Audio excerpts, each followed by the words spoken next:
Ya.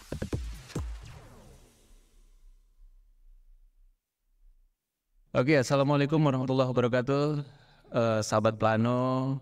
Dan untuk perdana ini saya bersama dengan PLT Direktur Pencegahan Dampak Lingkungan Kebijakan Wilayah dan Sektor PDL KWS, yaitu dengan Bapak Sasmita Nugroho. Pak Sas, kita ketahui bahwa Indonesia ini kan merupakan negara kepulauan terbesar dengan beragam ekosistem yang luar biasa ya. Dan Kementerian LHK ini kan sedang menyusun sebuah peraturan tentang perencanaan pelindungan dan pengelolaan lingkungan hidup atau PPPLH yang merupakan amanat dari Undang-Undang 32 tahun 2009. Pertanyaannya yang sederhana, gitu kan? Ini yang melatar belakangi perencanaan peraturan ini apa sih? Ini sih amanah Undang-Undang 32 tahun 2009 tentang perlindungan dan pengelolaan lingkungan hidup. Nah, dalam pelindungan dan pengelolaan lingkungan hidup itu sebenarnya tujuannya itu menjaga melakukan pelestarian fungsi lingkungan. Dalam rangka melestarikan fungsi lingkungan, maka kita membuat rencana bagaimana melindungi dan bagaimana mengelola. Gampangnya gitu deh. Jadi peraturan pemerintah ini adalah bagaimana kita melindungi fungsi lingkungan dan bagaimana kita mengelola fungsi lingkungan. Oke. Nah, ini kan amanat dari Undang-Undang 32 tahun 2009. Emang di undang-undang tersebut di Undang-Undang 2009 ini memang nggak ada persoalan atau kasus-kasus yang menjadi concern dari RPPLH ini? Iya, di situ di dalam penjelasan sih concernnya terbaca bahwa tadi yang disebutin di awal tuh ekonomi naik, tapi fungsi ini makin lama makin terus turun. Jadi ekosistem alami kita yang harusnya negara dengan ekosistem yang sangat beragam, makin lama makin turun. Ekosistemnya banyak yang hilang. Nah, sehingga dengan ekosistem alaminya hilang, yang bahaya berarti ada jasa-jasa lingkungan yang harusnya buat kesehatan kita tuh yang nggak ada tuh Pak. Jadi bencana tuh kayak bencana longsor, nah itu karena hilang tuh jasa lingkungan alaminya tuh. Nah, sehingga apabila kita sudah bisa mendeteksi hilang bagaimana, maka gimana kita melindungi jangan sampai hilang, dan bagaimana kita mengolah sehingga tidak hilang tapi ya berkurang, berkurang yang memang bisa ditolerir. Kita undang-undang ini kalau saya lihat gimana kita melestarikan fungsi lingkungan itu sehingga ke depan nih anak cucu kita ini tetap ngerasain itu, Pak. Nah, di rencana peraturan ini apa saja yang menjadi konsen atau poin-poin apa saja yang menjadi konsen untuk ke dampak lingkungannya? Jadi sebenarnya di PP ini pertama itu kita taruh tata cara penyelenggaraan, perencanaan, perlindungan dan pengelolaan lingkungan hidup. Itu tata caranya, tata cara penyelenggaraan ya. Itu pertama, jadi penyelenggaraan, perencanaan, perlindungan, pengelolaan lingkungan hidup. Yang kedua, isi dari PP ini adalah rencananya. Rencana perlindungan dan pengelolaan lingkungan hidup, sehingga ada dua poin besar lah gitu. Di dalam penyelenggaraan itu kita ngikutin normatifnya lah, normatif di PP-nya ada inventarisasi, jadi ngumpulin data dulu kita. Setelah ngumpulin data, kemudian kita menetapkan itu Pak, wilayah ekoregien. Wilayah ekoregien itu sama dengan gampangnya wilayah geografis dari ekosistem. Kita tentuin itu tuh Pak, seluruh Indonesia. Selesai ditentukan itu, kemudian kita buat rencananya, ceritanya gitu. Sementara rencananya belum jadi, maka kita membuat daya dukung daya tampung lingkungan. Jadi dalam rangka pemanfaatan sementara rencananya belum ada, bridgingnya gitu, ada yang namanya daya dukung dan daya tampung lingkungan hidup. Itu bridging sementara sebelum rencana dibuat. Nah, di dalam rencananya, ya, yang tahap kedua dalam rencananya, gampangnya itu di mana yang dipulihin, di mana yang dikelola, dipelihara maksudnya, dan di mana yang ditingkatkan kapasitasnya agar tidak hilang fungsinya, atau paling tidak hanya berkurang. Oke, jadi ada lahan-lahan yang dipulihkan, ada lahan-lahan yang memang dipelihara, kemudian ada lahan-lahan yang memang difungsikan atau apa? Ditingkatkan fungsinya. Iya. Nah, ini kan tiga hal yang berbeda gitu kan. Ada proses pemulihan. Nah, proses pemulihan ini terhadap lahan-lahan yang bekas apa nih? Apakah bekas tambang atau bekas apa gitu kan? Ini biasanya di daerah mana di Indonesia ini? Jadi ternyata dari hasil hitungan kita ini, pemulihan itu kurang lebih ada sekitar 9 juta hektar, 8-9 juta hektar. Ada dengan melalui restorasi, ada melalui rehabilitasi, ada dengan remediasi gitu ya. Banyak cara-caranya tuh Pak. Nah ini maka yang pemulihan, nomor satu pemulihan dulu nih Pak. Itu untuk di Jawa, Sumatera dan Kalimantan itu harus dipulihkan sebagian Kalimantan. Oke. Karena apa? Ya kita lihat di Jawa itu kayak Jabodetabek ini sudah hilang nih Pak ekosistem alaminya. Sehingga di sekitarnya banyak yang harus dipulihkan, terutama di selatan Jawa. Itu banyak yang harus pemulihan. Ini ekosistem ini artinya karena proses atau pertambahan penduduk kah, atau lahan-lahan berkurang karena pemukiman kah, atau kayak gimana? Gedenya sih karena pertumbuhan penduduk. Oke. Pertumbuhan penduduk ini drivernya itulah ya yang mendorong semuanya itu pertumbuhan penduduk. Pertumbuhan penduduk menyebabkan munculnya pembangunan, ada rumah, ada sawah-sawah baru, ada pertanian kering baru untuk penduduknya nih. Ditambah ekonominya. Karena sebenarnya ujung dari perlindungan pengelolaan penduduk ini, kita tuh harus memperhatikan keberlanjutan proses dan fungsi lingkungan, keberlanjutan produktivitas lingkungan, nah yang terakhir keselamatan, mutu hidup dan kesehatan lingkungan hidup. Kita harus memperhatikan tiga itu Pak. Jadi kenapa dipulihkan? Agar keberlanjutan ini terpelihara dan si manusianya selamat, mutu hidupnya baik, dan yang terakhir sejahtera. Oke. Nah, Artinya tujuan dari RPPLH ini gitu kan adalah ke arah sana. Jadi prosesnya adalah pemulihan, peningkatan, kemudian juga ada yang tiga itu. jadi pulau-pulau ada, kita udah ngeliat seluruh Indonesia nih, pulau-pulaunya mana pulau-pulau yang harus dipulihkan, sebagian besar dipulihkan gitu.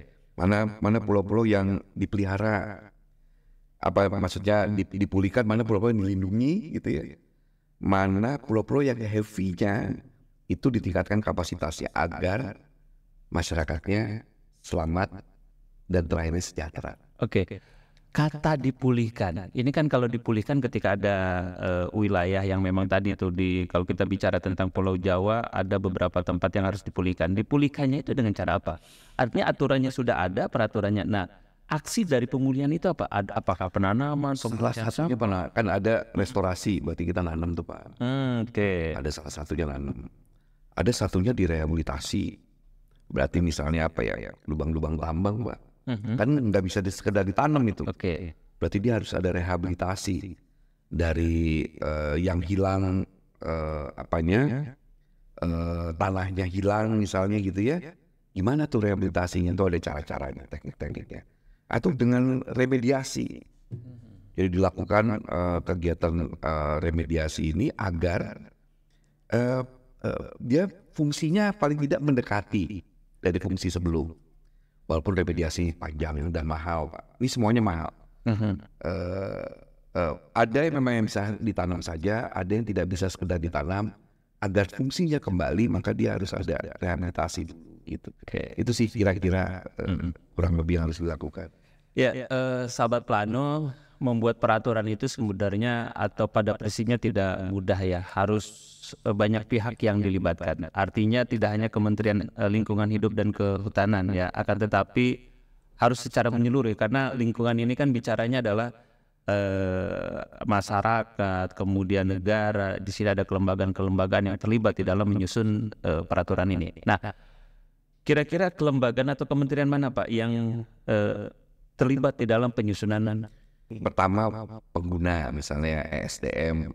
ESDM menarik tuh Pak, dia sebagai pengguna, tapi dia juga terkait energi baru terbarukan juga membuat perlindungan dan pemeliharaan bisa dilakukan. Jadi ESDM, pertanian, karena dia menggunakan lahan, kemudian KKP, Kementerian Kelautan dan Perikanan, kemudian PU terkait dengan sumber daya airnya, kemudian mana lagi ATR, tata ruangnya, kemudian BNPB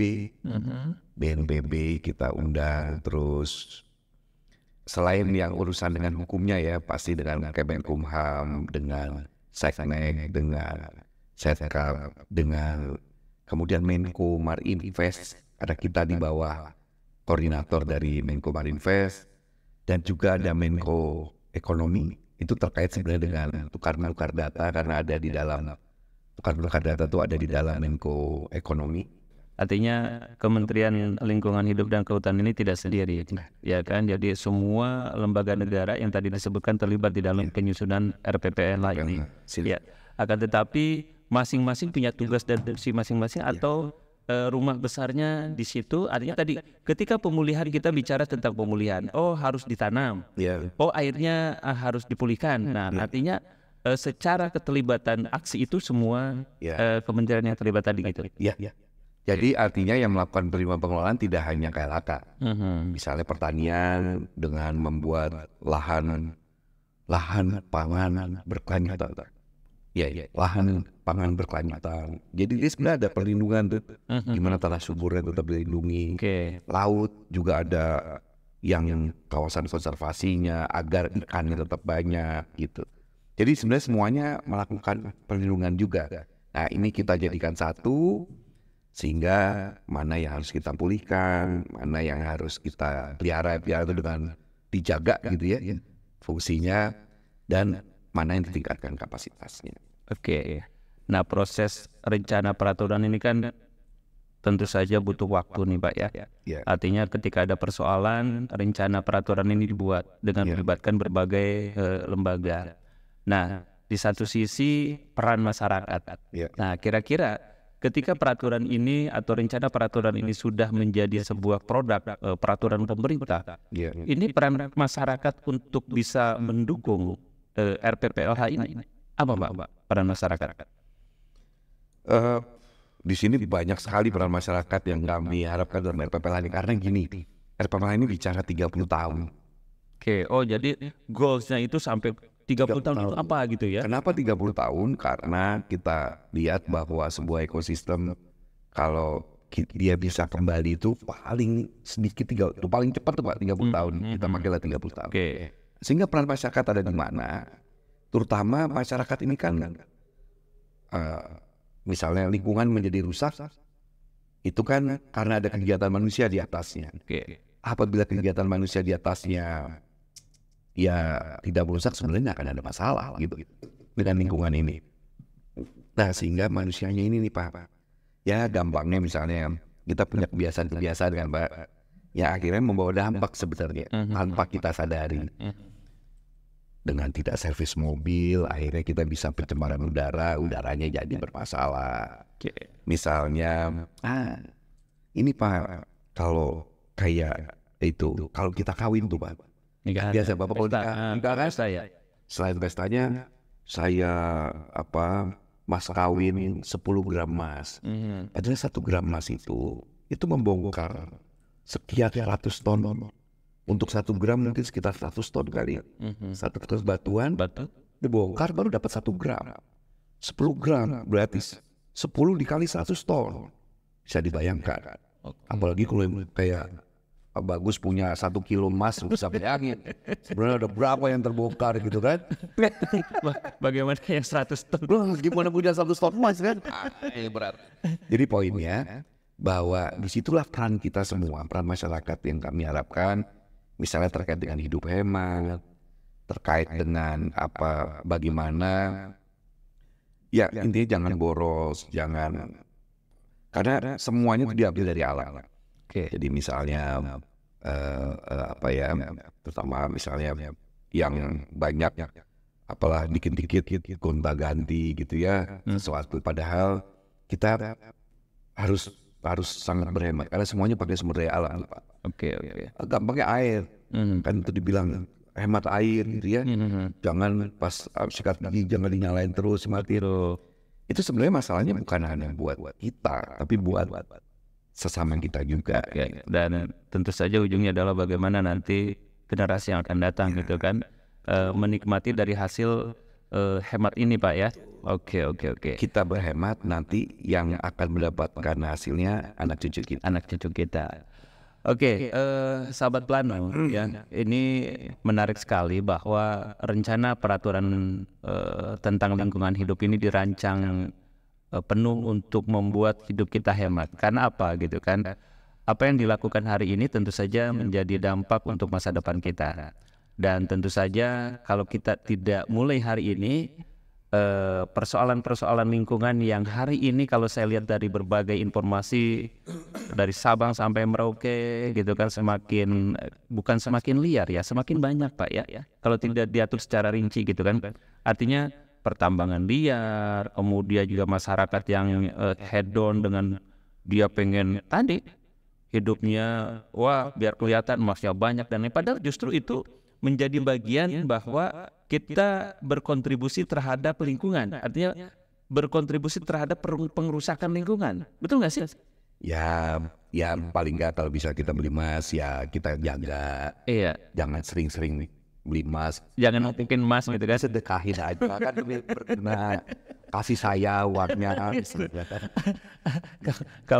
Kalau apa namanya lebih bagus sih sebenarnya apa ya menumpuk emas bagus, menumpuk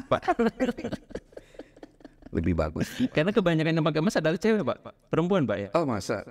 Iya, cowok juga banyak Pak. Cowok banyak sekarang. Nah ini jadi masalah nih kalau cowok pakai emas banyak nih. Ini juga emas ada di sini Pak. Kita HP Bapak HP 2 ya kan? Ini isinya kan banyak macam-macam tuh Pak. Satu HP isinya ada emas, ada perak, ada tembaga. Ini satu HP ini. Oke, jadi apapun yang dihasilkan oleh kita sebenarnya tidak jauh dari apa yang digali di dalam. Jadi gimana kita memelihara semuanya dengan baik sehingga pakai HP jangan 6 bulan sekali ganti misalnya, karena setiap berganti yang baru ya berarti ada sumber daya yang akan dipakai. Oke. Makanya mungkin di sini di dalam LPPLH kita juga kita bicara untuk mengembangkan ekonomi sirkuler.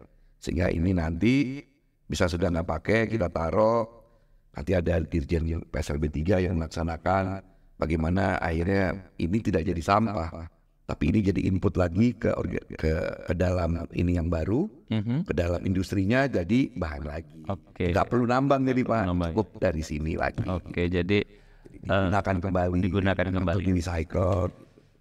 Pak, kalau kita bicara negara-negara besar gitu kan, yang memang hari ini apa ya melihat bahwa Indonesia masih dalam taraf yang apa ya terkait dengan karbon, terkait dengan lingkungan belum separah di negara-negara lain ya gitu kan. Nah ini kan antisipasinya adalah dengan membuat rencana peraturan ini.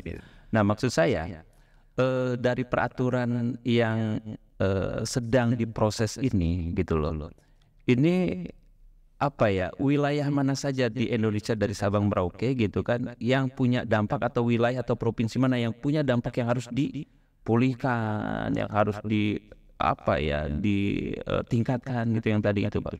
Kalau pulihkan mungkin hampir rata-rata ya Pak, tetapi kita fokus pada Jawa, Sumatera dan sebagian Kalimantan karena kita lihat dari bencananya Pak.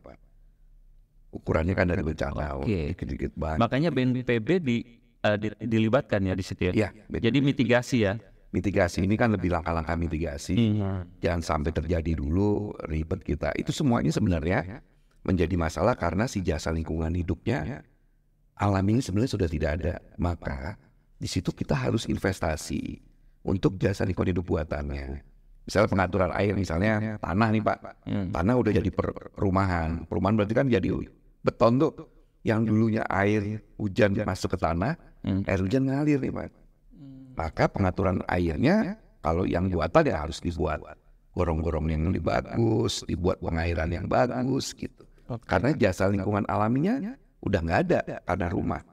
Kalau dia ada, misalnya makanya kalau ada sebenarnya di rumah udah ada apa kalau untuk perumahan tuh pada saat nyusun HGB itu Pak, kita boleh ngebangun sama 30%. Oke. Itu sebenarnya karena dilihat yang lainnya itu biarkan dia menjadi tempat air tetap turun. Oke, jadi ada ruang terbuka hijau lah ya. Misalnya di dalam rumah itu ada tanah yang masih ada, makanya kalau bisa ya jangan pakai semenan lah, pakai konblok gitu. Oke. Karena biar masih alaminya masih bisa ada. Artinya kalau saya tangkap di sini RPPLH juga mendidik masyarakat gitu kan yang memang pengguna memang harus hidup hemat tadi. Saya pikir bahwa ini baik banget gitu kan, bahwa dengan ada aturan ini masyarakat dibiasakan kalau bikin rumah nggak perlu dipugar semua, nggak perlu dihabisin semua, nggak perlu ditembok semua gitu kan, tapi ada sedikit ruang terbuka hijau atau tanah yang disisakan gitu kan, karena apa yang dilakukan hari ini sebenarnya setidaknya masyarakat sudah melakukan berkontribusi terhadap rancangan perundangan ini ya atau peraturan ini ya. Yes. Bukan begitu Pak? Betul. Gitu ya. Betul, Pak. Oke. Itu mungkin gede ya Pak. Tapi sebenarnya perilaku ini Pak, yang hemat, yang yang misalnya ya tetap tanah tetap dijaga, ada itu akan membuat tujuan dari RPP ini tercapai. Oke. Gitu, itu sih turunannya. Jadi kan kalau kita lihat paling tinggi dari sebuah peraturan itu kalau masyarakat yang terkena peraturan itu sebenarnya karena sadar, bukan karena terpaksa gitu. Iya. Jadi dengan kesadaran semuanya sehingga ini benar-benar dilakukan ya, terutama agar anak cucu kita masih ngerasain apa yang kita rasakan sekarang. Soalnya kan seringnya kan orang tua kita dulu saya berenang di situ, sekarang nggak bisa. Nah kita jangan begitu gitu. Dulu ini kotor, nah sekarang lu berenang deh. Oke. Karena sudah semakin baik. Kan begitu Pak, lebih baik. Jadi kita ke cucu, ke anak kita tinggalin yang lebih baik dari apa yang kita punya sekarang. Gitu. Artinya yang kita rasakan sekarang. Pola hidup yang hari ini hedon, pola hidup yang hari ini sosialita atau apalah gitu kan yang merusak alam ini, ayo kita back to basic yang seperti dulu, back to nature tapi dengan pola yang berbeda mungkin. Kalau dulu lahan atau sungai masih luas, belum sempit gitu kan, masyarakat masih bisa bebas. Hari ini dengan kondisi lahan yang sudah sempit, pembangunan sudah banyak, minimal gitu kan. Apa yang dilakukan oleh orang tua kita dulu bisa menjaga lingkungan dan kita lakukan itu dengan porsi sekarang gitu loh Pak ya. Oke. Itu yang diharapkan bisa begitu Pak. Oke. Biar kita nanti bisa memberikan kepada anak cucu kita juga yang sama. Itu sih harapannya. Memang apa yang dibuat rencana peraturan tentang lingkungan hidup ini punya dampak yang ke depan ya 30 tahun yang akan datang akan berdampak lebih baik untuk anak cucu kita. Artinya sebenarnya apa yang terjadi hari ini, pengerusakan lingkungan dan lain-lain adalah juga dampak dari mereka-mereka yang dulunya mungkin gitu kan tidak ikut berkontribusi terhadap pelestarian lingkungan. Nah hari ini pemerintah hadir khususnya di lingkungan Kementerian Lingkungan Hidup dan Kehutanan hadir untuk membuat sebuah aturan yang melibatkan berbagai pihak, yaitu rencana peraturan pengelolaan perlindungan lingkungan hidup. Peraturannya bagus, isinya bagus, batang tubuhnya sudah dibuat dan lain-lain gitu kan. Ini sudah sampai mana? Karena kemarin Ibu Menteri pada saat kick off katanya Juni atau Juli gitu kan, peraturan ini harus jadi gitu kan. Ini kan selain eksekutif atau kelembagaan negara itu kan terlibat, otomatis kan legislatif juga harus punya ini nih, harus menyetujui. Gimana ini? Kalau legislatif menyetujui sih enggak, karena ini peraturan pemerintah. Tapi kalau legislatif mendukung kan lebih bagus. Jadi ini yang pasti kemarin di 5 Juni berbarengan dengan Hari Lingkungan Hidup Sedunia kita adakan PAK kedua. Mudah-mudahan ini yang terakhir kita untuk sebelum harmonisasi nanti ke Kementerian Hukum dan HAM. Ini sedang lagi proses nih Pak. Kemarin udah kelar pertemuannya. Sekarang bagaimana kita ke Kementerian Hukum dan HAM agar kita harmonisasi peraturan ini. Udah sampai situ lah Pak. Kalau jadi kira-kira ya 80%, 85% deh. Tinggal kita harmonisasi di Kementerian Hukum dan HAM. Selesai harmonisasi di Kementerian Hukum dan HAM, kita berikutnya adalah meminta tanda tangan dari Pak Presiden melalui Seknek. Nanti Kementerian Sekretaris Negara akan melihat lagi ini kita. Tapi kalau sudah biasanya, kalau sudah diharmonisasi sudah para menteri sudah oke, maka Seknek nanti meminta PP ini ditandatangani oleh para menteri. Nah itu oleh Seknek nanti, Pak. Kesepakatan bersama ya. Iya, bahwa ini memang disepakati. Mhm. Ya mudah-mudahan arahan Bu Menteri di Juli ya kita bisa agak mundur dikit Agustus lah. Pas 17 Agustus gitu kali bisa gitu Pak. Mudah-mudahan ya. Tapi ini kan proses ini kan ketika kemarin ada PAK kedua, ada masukan lagi atau ada koreksi lagi atau dan lain-lain ada gitu. Setelah yang banyak ya. Banyak masukan tapi udah kita elaborasi gitu ya. Kedap dan ada beberapa sudah mau menandatangani, artinya sebagian menandatangani. Ada juga yang tidak mau karena tunggu dulu, mau bicara dengan di dalam dulu ya. Kita harapkan di minggu ini sudah bisa diparaf lagi gitu ya. Ini kita harapkan di minggu ini. Jadi minggu depan kita bisa masuk ke. Artinya tidak semudah membuat peraturan itu, kan banyak ini.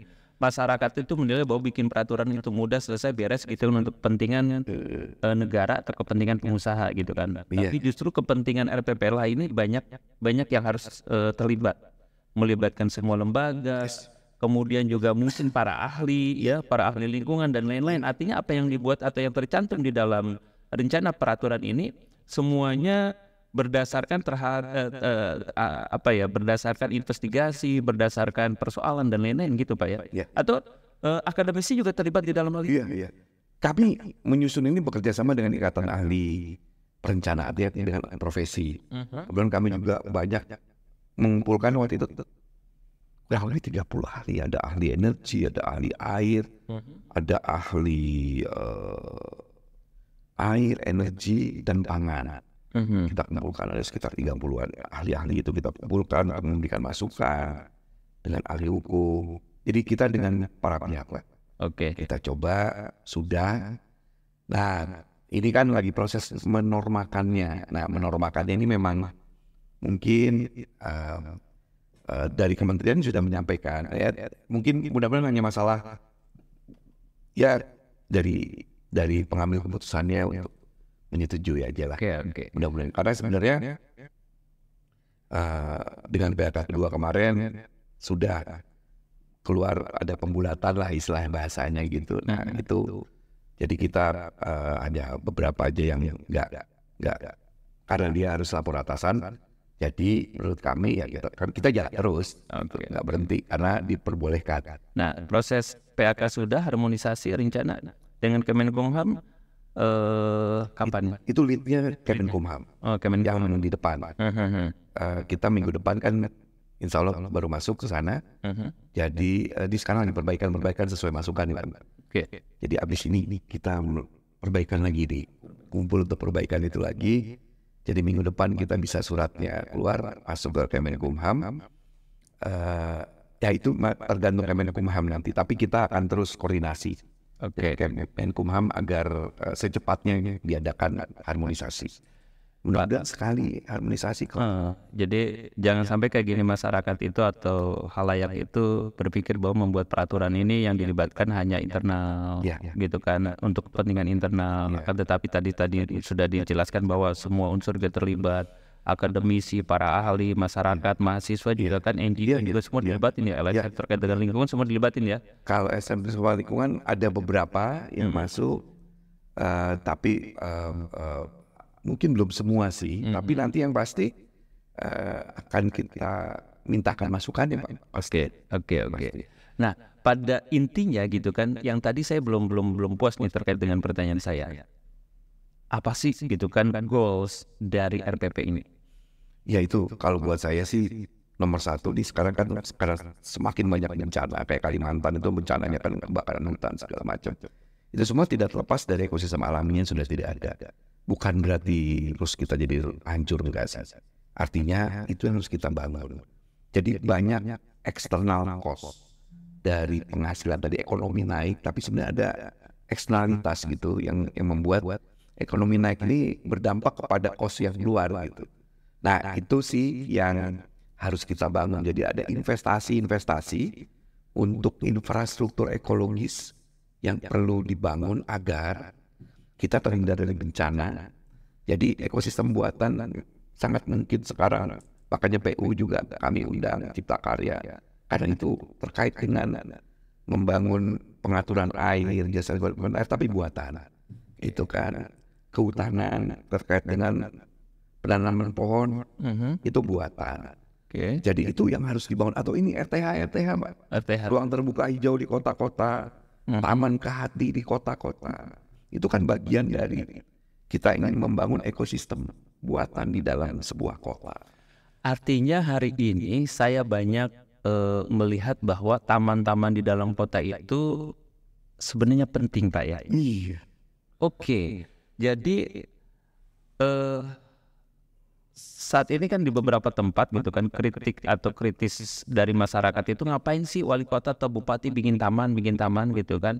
Apakah pencitraan atau apa? Tapi pada prinsipnya kalau kita berbicara tentang lingkungan hidup, tentang lingkungan atau berkelanjutan, itu penting Pak ya.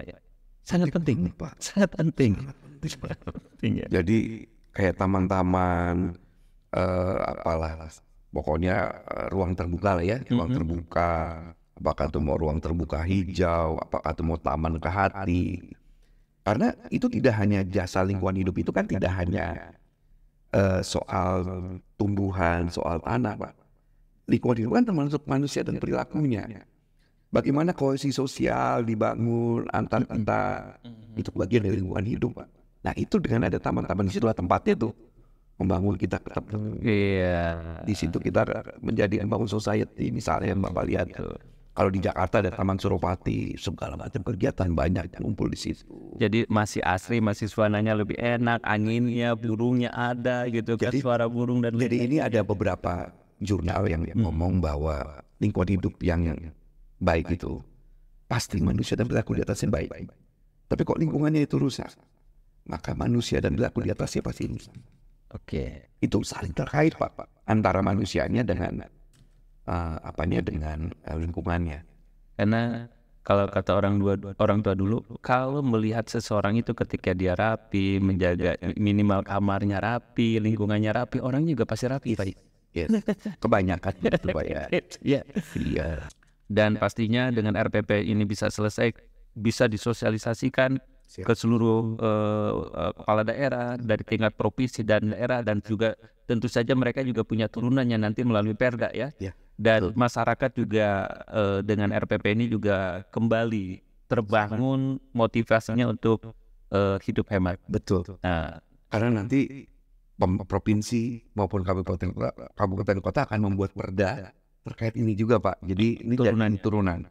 Diharapkan jadi bisa sampai level kabupaten kota, mungkin udah ngomongnya di RPP aja mungkin lebih ke gerakan aksi kali ya, mungkin ya. Bisa aja begitu Pak. Ini yang nanti kita coba sama-sama, jadi di atas mungkin kita bicaranya besar, gede-gede, dan di bawah lebih bicara lebih aksi-aksi. Ya, real aksi pemulihan mesti apa gitu kan. Aksi memelihara tuh kayak apa. Jadi semua pihak itu betul-betul terlibat, ya kan? Gitu. Artinya dari kementerian, presiden membuat atau menandatangani keseturuan ini, kementerian semuanya terlibat, pemerintah daerah juga dari tingkat provinsi sampai ke tingkat wali kota sampai ke RT terkait dengan pemulihan tersebut. Jadi semuanya memang harus melibatkan, karena satu hal, Indonesia ini harus tetap lestari. Indonesia ini harus tetap ada, dan seperti tagline dari Ibu Menteri, ya kita menghijaukan Nusantara karena dengan menanam tentu saja ya gitu.